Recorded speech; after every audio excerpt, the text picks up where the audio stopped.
All right, gee, I tell you what, I'm looking forward to not having to talk about the Job Summit in the week ahead, to calm down on all of this. The three big announcements through the Job Summit, the migrant numbers, the pension changes and TAFE funding, could have all been announced 2 months ago because the talkfest didn't devise any of those policies. They were theatrically positioned within the Job Summit. And it seems to me that the unions gained plenty of ground after those 2 days. Small businesses was used and abused, and apart from being a good networking opportunity, it didn't come up with ways to immediately fill current job vacancies.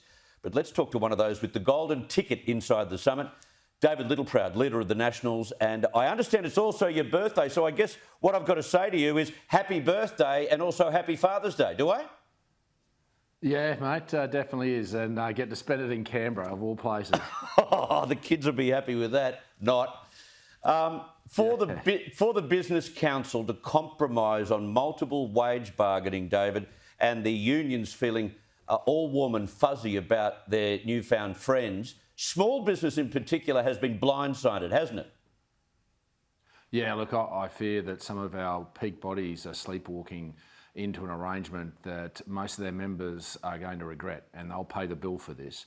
You only had to be there to hear the CFMEU and what they said, and their contribution was effectively, it's their time. It's their time. They expect to be repaid for the support that they provided to this government to get elected, and they're high up in the stirrups, and they're going to have those measures, those tools this government's going to provide to them that's going to make it more expensive for people to employ people. And what invariably happens there is, particularly small businesses, they make the commercial decision not to employ, and if the costs get too high, they look for other means and in fact start to reduce workers' numbers. So this is a frightening prospect that there has to be balance. There's a place for unions, there's a place for peak bodies, but if you get the equilibrium out of whack, then effectively you are going to pay the bill, and you'll pay that bill with your job and higher prices. So, you know, I think some of these peaks are going to have to watch very carefully, because what this union movements are trying to bring in, we'll see a lot more strike action. You'll see that productivity won't go down, but wages will. And wages should go up with productivity. They should be symbiotic in terms of the movement together. And I just fear that the unions are going to want this payback, and they want it quickly. And looks as though Tony Burke's going to provide it to them as quickly as he can. So, David, what was the union's compromise in this talkfest?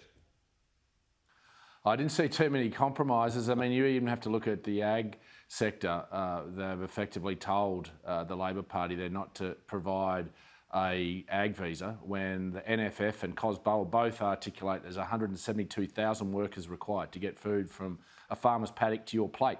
And the only option they want to provide farmers are the Pacific Scheme. Now, the Pacific Scheme at best would bring in 52,000 people, and that's across a number of different industries. So there's 120,000 workers short. And that means farmers are making investment decisions now not to plant. I met a farmer in Carnarvon only last week in Western Australia who walked away because he said he couldn't do it. And the guy who took over the place is only around 50 to 60% capacity. So too are our abattoirs. So what happens is, if supply goes down, prices go up. So when you're at the checkout and you see that your cost of living keeps on going up, your groceries keep going up, you should see Anthony Albanese's face on that docket. Yeah. Because he's the one that's driving up, because he's not providing the tools to the farmers that they need. And now they've decided to have another little talk fest, have a working group to try and come up with 120,000 workers. We had one. It was called an ag visa. They scrapped it, and there are countries signed up to it, and there could be more countries signed up to it if they just admitted they were wrong and got on with the job. I didn't see too many participants in that Job Summit, David, with real skin in the business game.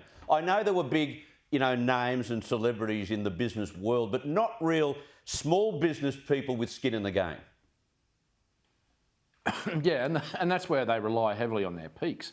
But their peak bodies that represent them need to be in touch with them and understand what their challenges, what their aspirations are. And when you start cozying up to the unions and allowing unions into your business where they haven't actually really ever had any significant hold, that's a dangerous precedent in which peaks have just rolled over. And I think there needs to be some more courage from these peak bodies, be it from agricultural sector right through to small business, that they've got to stand up to this government.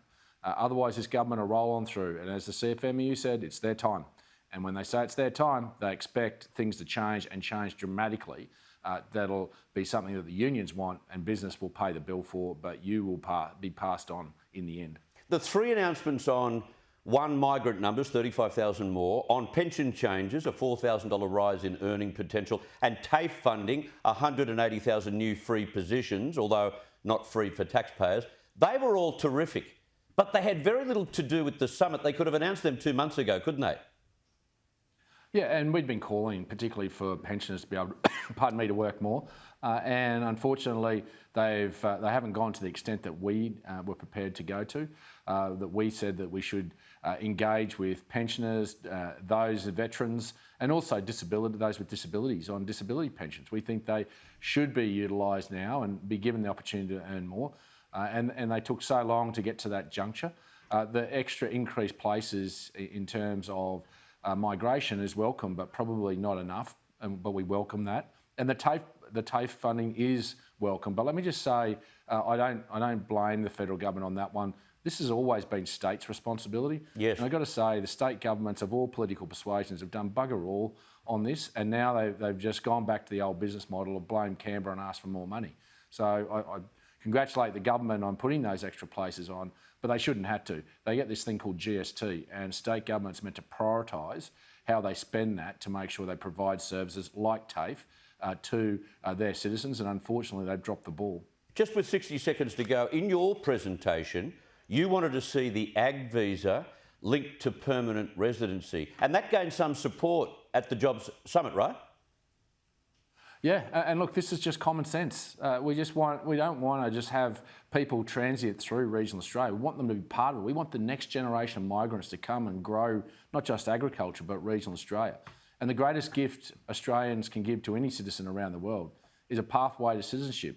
And we just think that if you bond them to regional areas for 4 to 6 years, they're invariably got kids at school, they're in local community groups, and they don't want to leave. They're not going to run off to the city.